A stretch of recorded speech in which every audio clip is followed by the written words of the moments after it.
Desmond Mackenzie, who is our Deputy Chair of our National Disaster Risk Council. He's also our Minister of Local Government and Community Development. We also have Minister Darrell Vaz, or Minister of Energy, Telecoms and Transportation, who is extremely important at this time.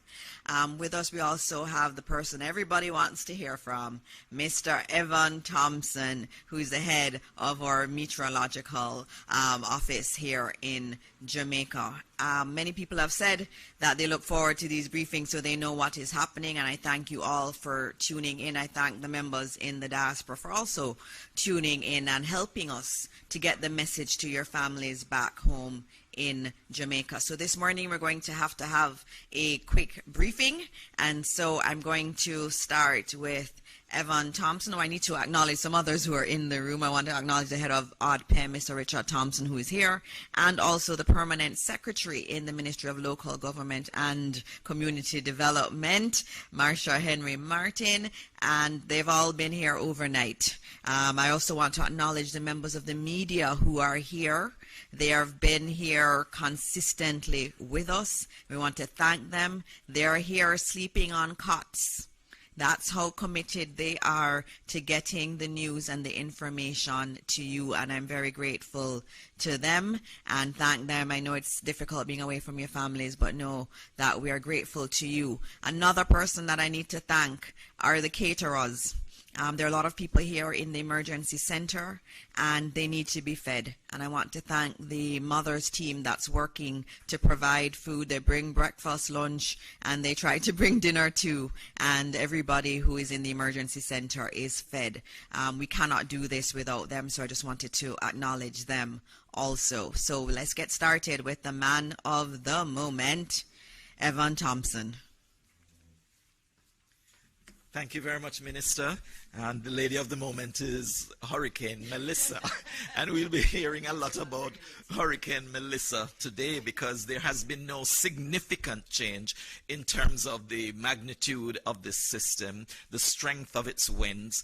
Our satellite imagery will just give you a good picture of what is really happening out there over the waters and even over the land, because Hurricane Melissa, a Category 5 hurricane, continues to barrel its way. Well, not barrel its way because it's still moving pretty slowly, but moving toward the southwestern coastline of Jamaica. We are starting to experience quite a few of the impacts of this system because we have been experiencing rainfall over much of the island, especially in the west and the south of the country. We've been having some periods of heavy rainfall, mostly moderate rainfall. There have also been gusts of wind and some sustained strong winds over sections of the island. The gusts, of course, going well into tropical storm force as we went through the night last night and as we have gone through this morning so far. We recognize that the system has not yet made landfall. The center is still some distance away from the coastline, just about 70 to 75 kilometers from the southwestern coastline, and it is still moving toward the north-northeast. So it is moving closer and closer to the coastline of Jamaica. I mentioned that it has been moving slowly, but it has been moving a little bit faster than it was previously because it's now moving at 11 kilometers per hour. That's just about 7 miles per hour. And it is expected to make that turn to be more in a direction, moving in a direction toward the northeast, which is a slight shift toward the east, more so than it is going at this time. So it will continue to move toward the island, making its entry on the southwestern coastline. We do expect, let me move this slide forward a little bit so you can see and get an idea of where we're expecting it to move. First, let me just point to those circles that you're seeing on the image. Where the center is located, the inner, I refer to it as the inner core, which is that orange area that's surrounding it. And then you have the outer band, you know, of the greens that extend across the country, which is what most of us have been experiencing thus far. But the inner core that we speak of is that orange area that we expect to be making some impact on the island, and that's where the stronger winds are concentrated. Also, the heavier rainfall is in that general area.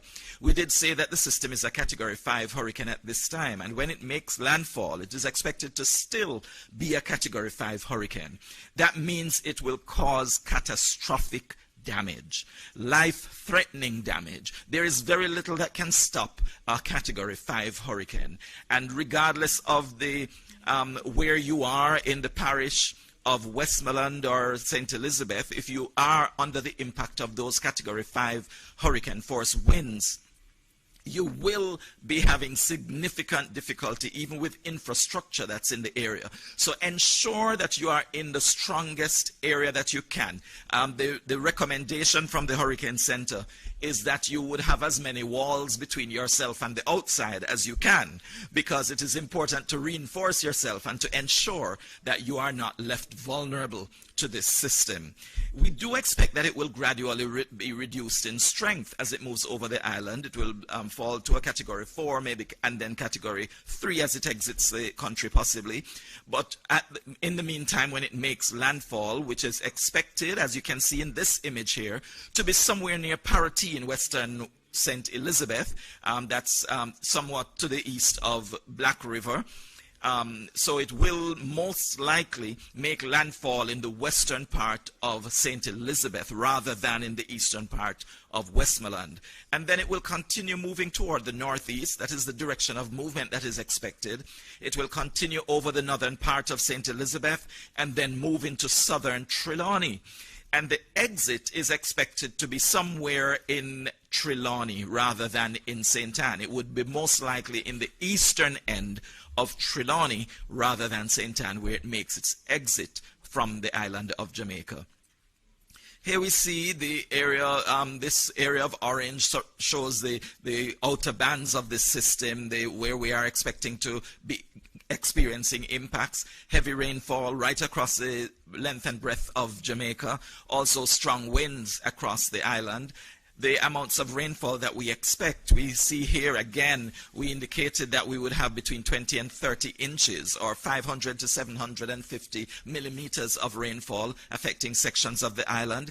The area that is expected to be impacted mostly has been narrowed a little bit on the map. So you'll see that Jamaica's central parishes are most at risk and extending into the west of the island as well. And then some slightly lower figures are expected for the rest of the island, but still significant rainfall. 12 to 16 inches, 300 to 400 millimeters is nothing to scoff at. It's still a lot of rainfall, still expected to produce significant flooding. You might be saying that this system doesn't seem to be packing much of a punch because what you've been experiencing outside doesn't seem to be worthy of all the hurrah that we're creating about the system. But the truth is, it is still some distance away from the coast, expected to move closer and then move across the island, and that means that the impacts are going to be significantly greater than you've already been experiencing. Flooding is expected, landslides are expected, storm surge is expected, and of course those strong winds we will not be able to escape, especially if you're in the path of this system and in the path close to the eye of the system. The rest of the island, I mentioned the Category 5 hurricane force winds that will be experienced over parts of St. Elizabeth and Westmoreland going into Trelawney, but we are expecting tropical storm force winds over the rest of the country. And so we all should be experiencing or looking out for the experience of tropical storm winds right across the island. Here we see on our picture some of the areas that are expected to be mostly inundated by storm surge that is also expected to come onshore. And this would be in those bays and inlets. In the area of Black River, we expect significant storm surge, although the center is now expected to be somewhat of Black River, so this might have to be updated slightly, but Black River will also experience storm surge. Storm surge could get as high as 13 feet. That's high. 13 feet is a couple of stories high. And so you need to be very much prepared for that kind of activity if you're in any of those bays or inlets along the coast of St. Elizabeth in particular, and even going into Clarendon. So those traditional areas of storm surge impact, like Portland Cottage, Rocky Point, those are areas that, because of the geography, we are expecting still to experience some amount of storm surge in those areas, although probably not as significant as we would have in St. Elizabeth along the coast. So anywhere, even along the coast of Manchester, parts of Alligator Pond, and Treasure Beach area should also be looking out for that kind of activity, and going eastward as far as parts of St. Catherine. And that is basically the presentation at this time. I'm sure you'll have some questions that will bring out some more information later. Thank you. Thank you so much, Evan. You heard it. It is strengthening, and it is coming to Jamaica. I know we've been praying for it not to hit, but it is going to hit us. So we have to heed everything that Evan has just said. I'm going to ask if there are any questions for Evan before we go on to the others. Any member of the media? Okay, please go ahead. Do we have a mic, or you're just going to speak very loudly and I'll repeat it? I think the mic is coming.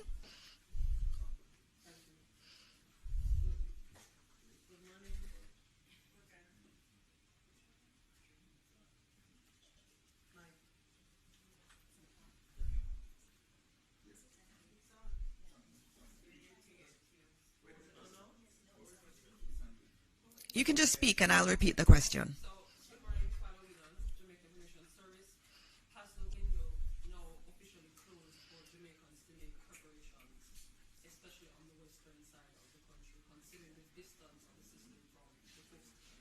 Okay, so the question was, has the window now closed for those who need to make preparations, especially on the western side of the island? We're very close. Thanks for the question, JIS. We are very close to the closing of that window. I mean, I would not actually say it's entirely closed, because there are a couple of things that you might be able to do right outside your doors that could reinforce your structures. If that is a possibility, when we have some level of calm, I have been hearing from persons in St. Elizabeth, in Manchester, who have indicated that they are getting quite some heavy rainfall and some strong winds, but there are usually some lulls, some periods of semi-calm, that they can probably do something quickly on the outside and get back inside. So we would like to ask everyone to ensure that you keep yourself safe. Exercise extreme caution if you have to do anything immediately outside. But of course, as the system moves any closer, we will start to experience the eye wall of the system moving onshore, and then the eye will make its impact. And we do expect that that will occur by midday today. So during the latter part of this morning, after 11 o'clock, I would say let's not take any chances on the outside. Let's make sure that we are on the inside, so as this system makes its way here, we're not destroyed ourselves. Apart from the structures outside, we have to make sure that we save our own lives. Thank you. Thank you very much, Evan. We're going to now move to Minister Darrell Vaz, who is our Minister of Energy, Telecoms and Transportation.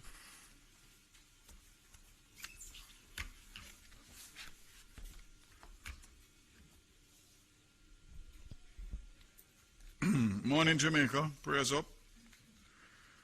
Let's start with JPS, which I know is on everybody's mind. The electricity grid has already been impacted by hurricane conditions, which have caused several power outages across the island. Several generation units, critical high-voltage substations, transmission and distribution lines across the island have been forced out of service by the hurricane-force winds and lightning. As a result, approximately 240,000 or 35% of JPS customers are without power. That's out of a possible 700,000. Mainly in the parishes of St. Elizabeth, Manchester, St. James, and Hanover. The status, generation, there is adequate firm generation online to serve our customers. No renewables are available. As I said before, Customers impacted, more than 75% of the customers in St. Elizabeth, Manchester, Hanover, and St. James are affected without electricity. The least impacted parishes, with less than 10% of customers impacted, St. Thomas, Kingston, and St. Andrew, and St. Catherine. The majority of hospitals continue to be supplied with JPS power, except those in Manchester and St. Elizabeth, such as Black River, Mandeville, and Percy Junior Hospital. But I can confirm that they are operating on standby power, generator power. There is no plan at this point to shut down the grid. JPS crews continue to respond and restore critical facilities and customers where it is safe to do so. In the meantime, JPS is reminding customers to stay safe and take precautions to protect life and property.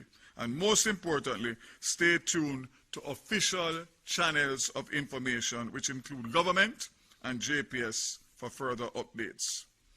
As it relates to our telcos, I'll start with Digicel. 26% of mobile network is offline, predominantly due to the widespread loss of power. There's a further 209 sites running on generators and 9 on batteries. For fiber to home customers, we are seeing 20% customers offline due to no power in their homes.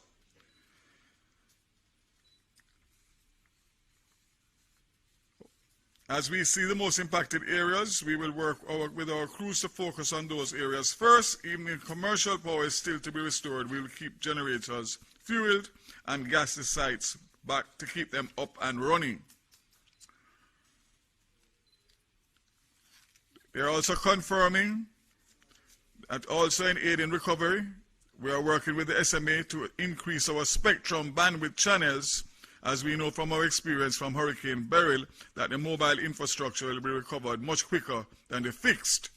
So just to indicate that I, this morning at 3 o'clock, signed licenses for additional spectrum for Flow, Liberty Caribbean, and I'm awaiting Digicel to give them the same. For Flow, I'm happy to say that Liberty Caribbean, operators of Flow, Jamaica, and Liberty Business is committed to playing its part for Jamaica to recover quickly from the inevitable damage following the passage of Hurricane Melissa. Again, with the spectrum that they have received, they will be bringing a new innovation, mobile connectivity via satellite, and facilitates SMS and text messages to areas affected in the aftermath of the storm. So this partnership promises to seamlessly enable 4G LTE mobile customers to send texts to their family and friends, even when the local network services may be interrupted. So that's huge, very huge. And this collaboration with Starlink reflects a deep commitment to the Caribbean and protecting Jamaica. So we look forward for that. And we also look forward for Digicel to do the same, which will give us a lot more ability to communicate and to recover as quickly as possible. This one is the big important one now, and that is the airports. Based on my consultations with PACAL and the Jamaica Civil Aviation Authority about the timeline for the Norman Manley International Airport to accommodate emergency relief flights after the passage of Hurricane Melissa, the assumption is that the system will leave Jamaica by the end of today, Tuesday, October 28th, and that the impact on the Norman Manley International Airport is not extensive. Both PACAL and JCA will use tomorrow, October 29th, to inspect and clean up the facility and restore the test equipment that have been decommissioned to accommodate flights. These emergency relief flights could therefore be accommodated as early as Thursday, October 30th, 2025. Again, we are not sure what's going to happen with Montego Bay, who will face at least a lower category, possibly category 3. So we aren't able to say anything on Sangster, but we know that it could have potential disabling impact for that airport. The good news is that the Ian Fleming International Airport is being considered as a part of contingency planning. So it means that we could get into Ian Fleming with certain types of aircrafts, and that will help us significantly based on the distance between Ian Fleming and Montego Bay. Petrojam, following another meeting this morning of the refinery, Petrojam is turning its attention to deepening participation in the broader national multi-agency response.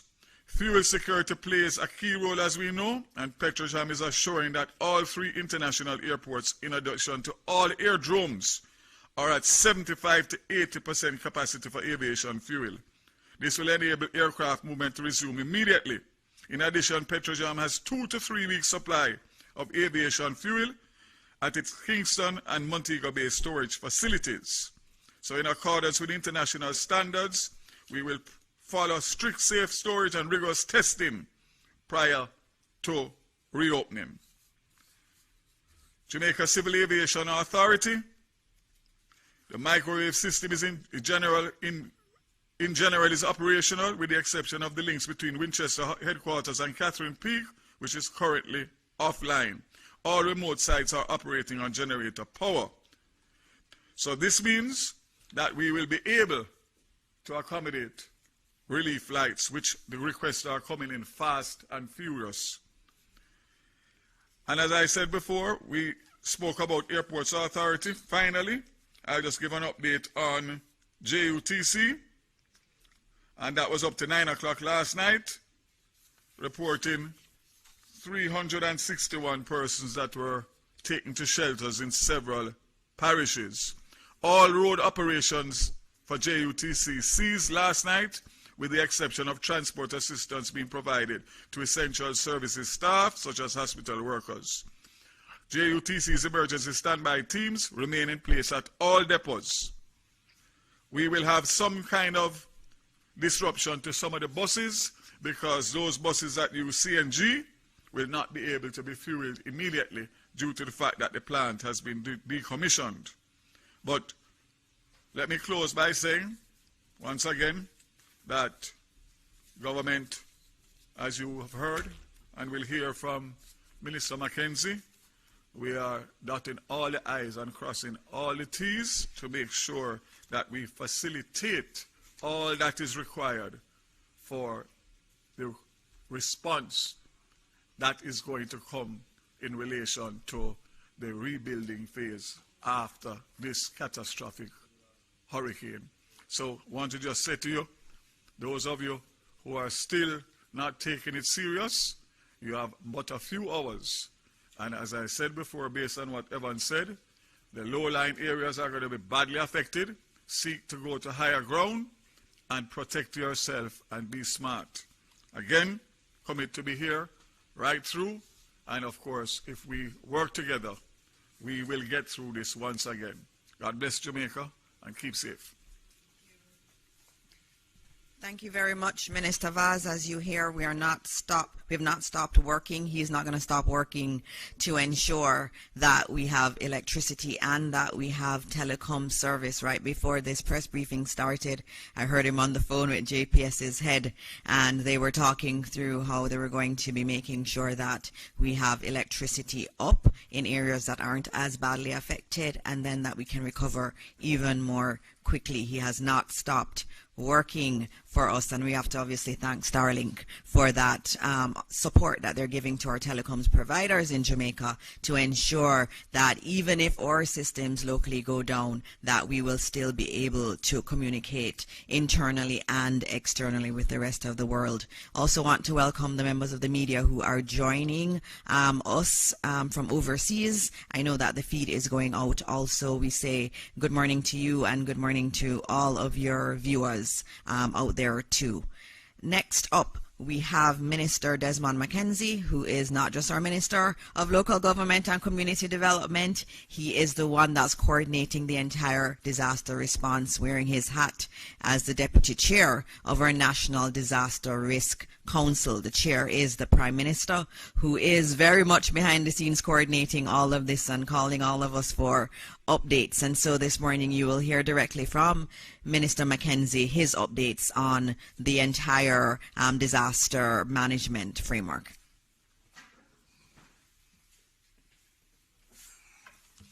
Thank you, Minister Dixon. Again, let me commend you on the sterling job that you've been doing in presiding over these very important press briefing. Minister Vaz, Evan Thompson, my PS, Director General Acting, other support staff, and I want to acknowledge the team.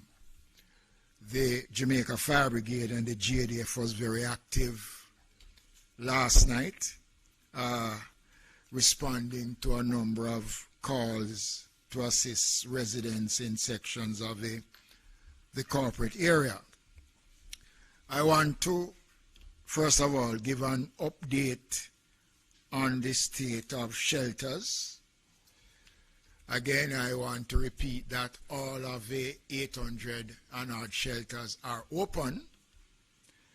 The numbers that I have presently speak to, of the 800 shelters, 382 shelters are occupied so far, with a total of persons within these shelters of almost 6,000 persons. Just to give you a rundown of the numbers in Kingston and St. Andrew, there are 45 shelters which are open with 581 persons. In Clarendon, 39 shelters with a accommodation of over 865 in Clarendon. Westmoreland, 33 shelters open with over 500 persons. St. Mary, 27 shelters with over 500 persons. St. Catherine, 27 shelters, 394 persons. Portmore, 8 shelters, 74 persons.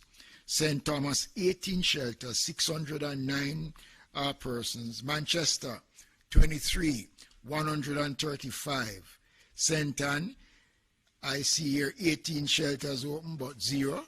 There seems to be no one in any shelters in St. Anne. We'll check on those numbers. And over 19 shelters are open with over 261 persons. St. James, 30 shelters, 209 persons. Trelawney, 10 shelters, 313. Portland, 59 shelters, 541. St. Elizabeth, 26 shelters, 289. Now, St. Elizabeth is of concern because I am understanding that we are getting calls before we came on here of persons in St. Elizabeth asking for transportation to be sent into various communities to transport persons out of those areas. As Minister Vaz have said, it is going to be difficult. I've given instructions to the ADPEM director and to the team to advise the disaster coordinators and the members of parliament and the mayors wherever transportation is needed and they can get those transportation, they should do everything that is possible to provide the transportation to take the people out. But the system that we have had, as Minister Vaz said, those systems have been put on hold now because of the closeness of the system. So I would urge persons who can move to do so, and the mayors and the CEOs and the councillors and the members of parliament to do everything that is possible to assist those persons in moving. The impact of Melissa is being felt. Evan gave full details.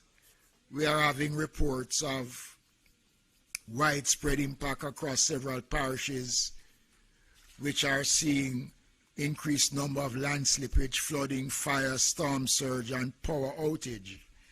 Roads in St. Thomas, Portland, and St. Catherine were blocked by fallen trees, poles, landslides, and most of these have been clear. And I want to make the point that the team that are on the road, the roving teams that have been pre-positioned, have been responding. Once the report is sent to the team, they are out there actually doing the work. So if you are in an area where there is blockage and fallen trees, you can send us the information, and once that is possible, we will send the team out. Minister Vaz, I see a report here, fire on GPS pole lines in certain sections. Storm surge affect Old Harbour Bay and other such communities. Caribbean Terrace is experiencing flooding, and I want to say that that is a community that I think we have to pay more attention to, because many years ago, when I was mayor, a section of Caribbean Terrace was devastated, and we are now seeing again, based on the information that is coming, and I'm going to ask the team to do some more checking to see the extent of what is taking place in Caribbean Terrace. We are experiencing, as I said before, land slippage in many communities in Portland, St. Thomas, St. Elizabeth, St. Thomas, and many other communities are experiencing those challenges as I speak at this time. This is the last briefing that we'll be able to give as update, but I will spend 2 minutes again. God has been merciful, because we've been talking about Melissa coming for almost a week. And still today, when we are expecting Melissa, there are still, as Evan have said, a small window of opportunity.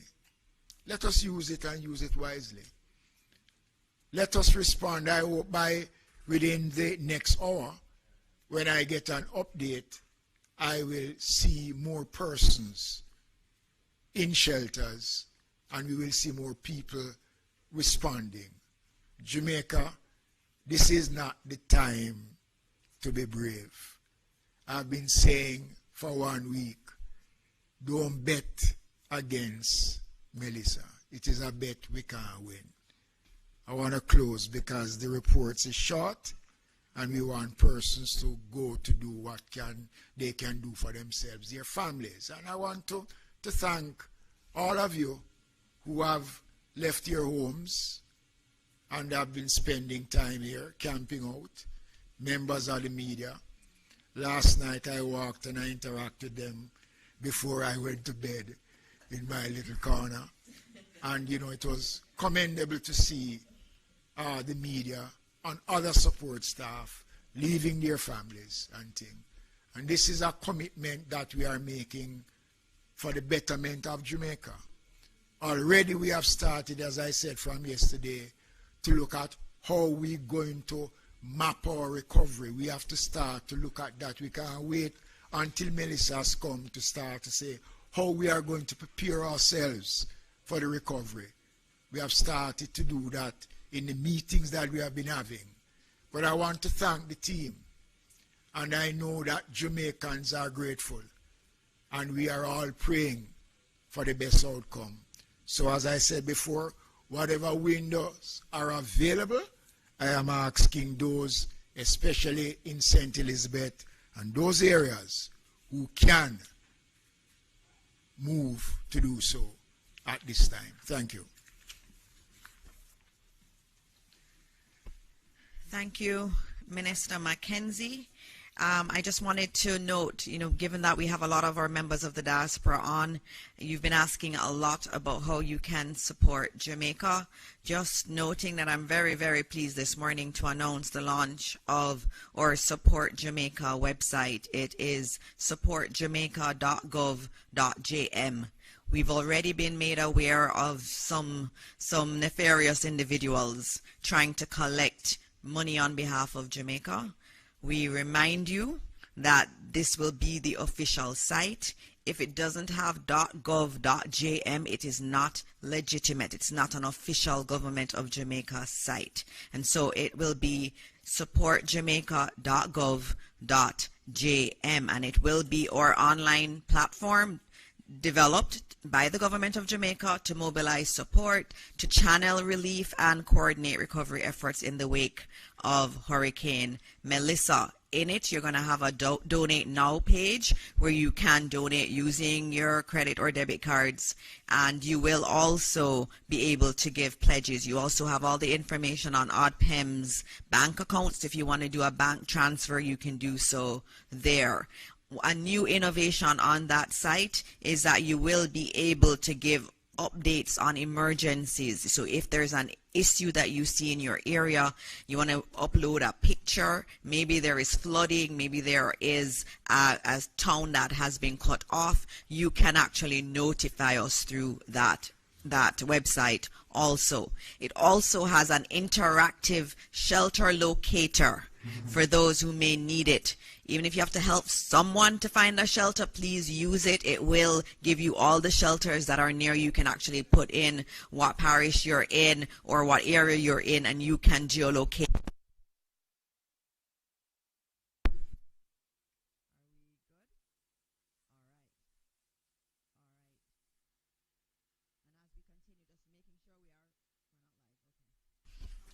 Oh, thank you. Thank you, Tony. All right, we had a quick power outage, but we are back up here. Just noting again that you can find shelters. They are on that site, supportjamaica.gov.jm. And so it is all about mobilizing resources. So it's a resource for those locally and also for those in the diaspora and anywhere in the world that wants to give support to Jamaica. Again, the website is supportjamaica.gov.jm, and it was created overnight, updated in basically a day. The developers spent a day working on it, and we want to thank them, and it was donated to us by Amber Group in consultation with other members of the team and other private sector partners. We are going to be opening up now for questions from the media. I know I already have one question that I need to treat with, which has to do with tourists. How many tourists are here on the island? The number I have from the Ministry of Tourism is 25,000. They issued a press release yesterday, and they noted that they are coordinating with all of the hotels. There's no need to worry. The Ministry of Tourism has its center that is in constant communication with all of the hotels, has been providing support, and so we are keeping those tourists as safe as we possibly can. And so I open up for questions. Zara, you're first. Good morning, everybody. Zara Burton, representing Reuters today. I would like to know, please, I realize that it is still early to talk about this, but I'm just curious if it is that, there could be any kind of comment about, search and rescue preparation. If there could be any kind of comment about if it is that you are in this hurricane and your shelter is compromised. Is there any advice on, I don't know if ODPEM can give any advice on safe rooms to go to, just any practical advice to residents who may be in this hurricane and in very perilous situations during and post? Thank you for that question, and we're going to get you an answer.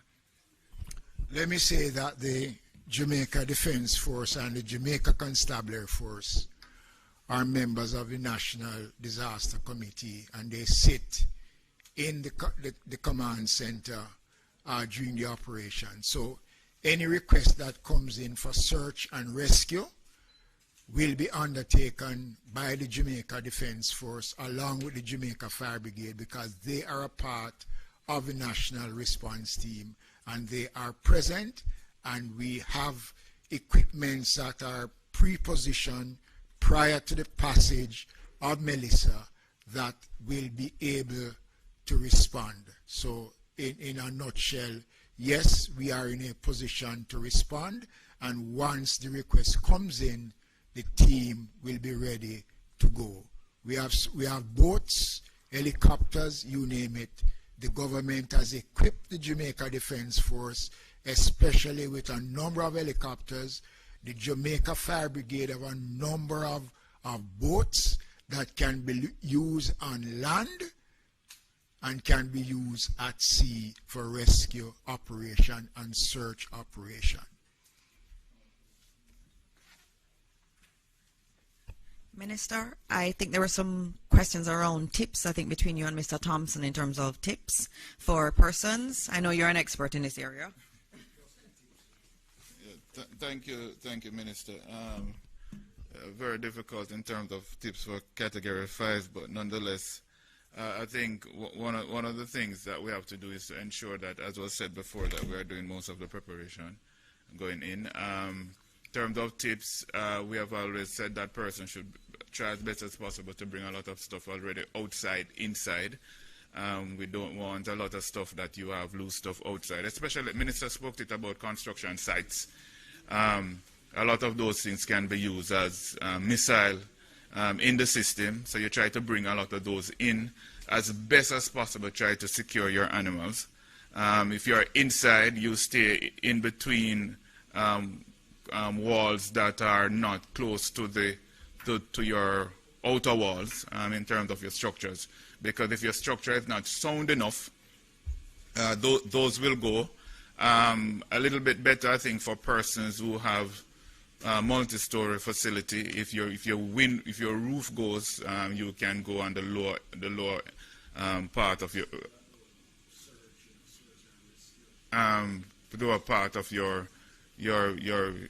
building. Search and rescue component, the Minister said it before. The teams are out there, but what we are saying in terms of tips as well, which was said before, and I will enforce it again, get into the shelters, because in terms of search and rescue, we can't do search and rescue in the heights of a system. Persons need to get away from the coastline, away from low-lying areas that are prone to flooding, and ensure that you are in safe, elevated areas to ensure that you are safe from all the dangers of coastal waters and riverine waters. And as best as possible, ensure that on the inside of your property, you're staying in between double walls. So if your outer wall goes, you're a little bit protected, and stay downstairs if you have a multi-story facility. Thank you. Okay, thank you, Mr. Thompson. Thank you, Minister Mackenzie. I think we're going to go to nationwide news now. Yes. Good morning, everyone. Mahiri Stewart, Nationwide News. Question for Minister Vaz. You oversee the energy, telecoms, and transport portfolio. Have you been receiving any reports of vandalism in any of those three sectors?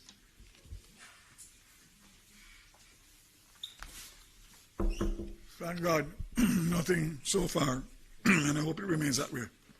Nothing so far. All right, Television Jamaica. Yes, Minister Vaz, Andrea Chisholm from TVJ. Quickly checking on the JUTC buses. I think you mentioned that the CNG plant has been decommissioned, so I'm thinking that 60 or so about of the 93 buses that came in operate on CNG. So do you have enough CNG in place to operate those buses for a while, or is it that they're totally out of use for now? Yes. Prior to the hurricane and in preparation for the hurricane, one of the requirements was for additional storage to be on location in case deliveries are not able, because the deliveries are done by road. So we took that into consideration. So I'm hoping that the plant will be able to be recommissioned in short order, but there may be, depending on the level of damage, some disruption in terms of the full fleet, but we will have enough to do what we need to do. Nationwide once again. Question to Evan Thompson. We know the effects that we're expecting in terms of the hurricane force winds and the tropical storm force winds on the outer side of Melissa, but in terms of the eye, because that's obviously going to pass through the country as well, what kind of conditions can persons expect during the eye of the hurricane? I know things are kind of calm now in certain areas. Are those persons within the eye supposed to expect similar conditions? Thanks. That's a very good question, Mahiri. It's important for us to understand what happens when the eye is expected to move across your area. First of all, the eye itself is a calm area in the center of the storm. So as that moves over, it will appear as if it's all done. It will be a clearing. There will be very little cloud cover. There will be very little wind. And so it will feel as though the storm has passed. And it's a good feeling. And so a number of persons would want to take the opportunity to get some quick repairs done, especially since the eye extends a few miles actually in diameter. So, you know, it would take a little while to pass over you, and you could have some time of break. But before the eye gets to you, you would have passed through one of the most intense parts of this hurricane. It means that you will experience wind speeds that are approaching 300 kilometers per hour. This is round about 185 miles per hour. That's what the system is packing as a Category 5 hurricane. And much of that will be within the eye wall. In that eye wall, which is that area that surrounds the eye, you will have that most intense wind speeds, but also the most torrential downpours of rainfall. So that area will pass from the coast right across as the eye moves. Of course, that is the protective area for the eye that moves along with it, all the way from the southwest of Jamaica to the north central part of the island. So you will experience those intense conditions before the calm, and then after that calm, you will experience it once again, unfortunately, and the winds will be from the opposite direction. So if it was coming to you from the east, it will now come to you from the west after the eye. If it was from the north, it will come from the south after the eye passes. It's always from the opposite direction after the eye passes, and you have to prepare yourself for that.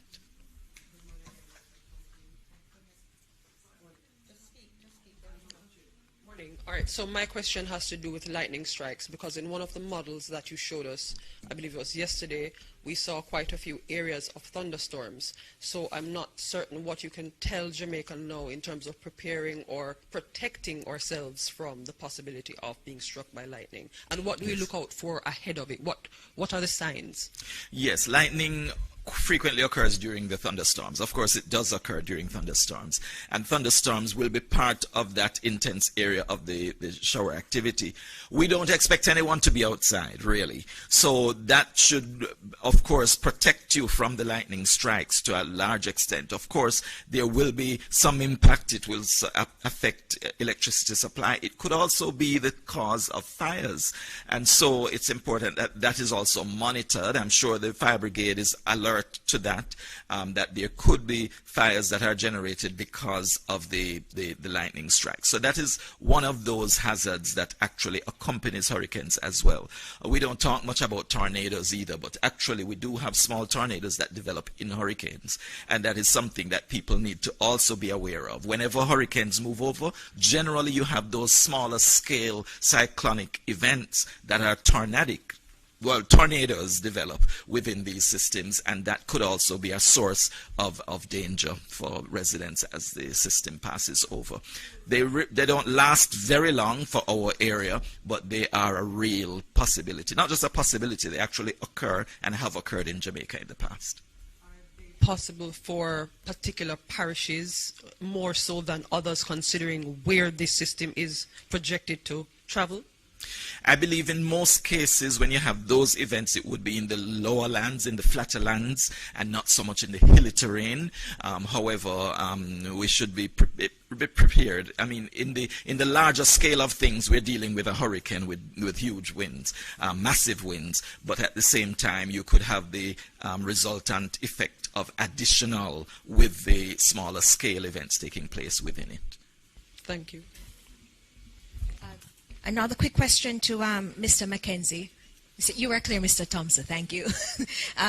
Very quickly, Minister, you mentioned that the JDF and JCF were responding to calls in the corporate area. Just trying to get some details on that. Is it that persons were now evacuating or any flooding or anything? No, not anything major. Just assistance that was required of them, and they have responded as they would normally do. Because remember now, the command center carries every critical area of government that forms a part of our disaster response mechanism. So once the information is fed into the command center, we will go out to see what is required in terms of why a request was made.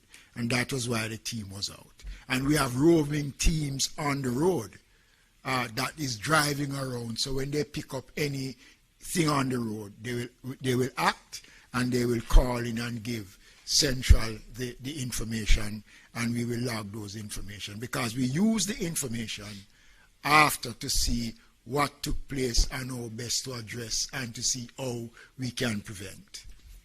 Yes. And question from Nationwide: Have you been updated in terms of the readiness and the preparation for places such as prisons, children's homes, and homes for old persons? Well, as I said before, the security forces sit on the National Committee. So everything security-wise, and we don't discuss the security aspects of the prisons and the operations of the police and the military, because that is confined, and you know why that has to be confined. The Ministry of Labour and Social Security, we work with all the ministries are involved. So children homes and the infirmaries and everything is taken care of in the general scheme of things and planning. And inspections are done to these facilities to ensure that they are up to standard. Ask you one more question. Could you just comment on why it is that at first we were facing a multi-day event, and now you're saying by this evening it will go? Could you just at least address that little thing? All right, we're going to have to, this has to be the last question, because we do have to get the teams who need to get home safely. And so this is the last question, and I think you had answered it, Evan, before, but come. Yes, this event has been multiple days that we've been experiencing it. This passing of the passage of the eye across the island will not be a full day. However, the entire event, we've been experiencing this for over a week, and this is part of the system that has been impacting us. It has been for a few days already, and will continue for another few days, because after the eye passes, we will have another maybe 2 days before we actually see a clearing. All right? Thank you. Thank you very much. So we are at the end of this press conference, just reminding everyone that if you want to support, we have international media that's streaming this live. If you want to support Jamaica, please go to supportjamaica.gov.jm. We're already receiving reports of flooding in St. Elizabeth.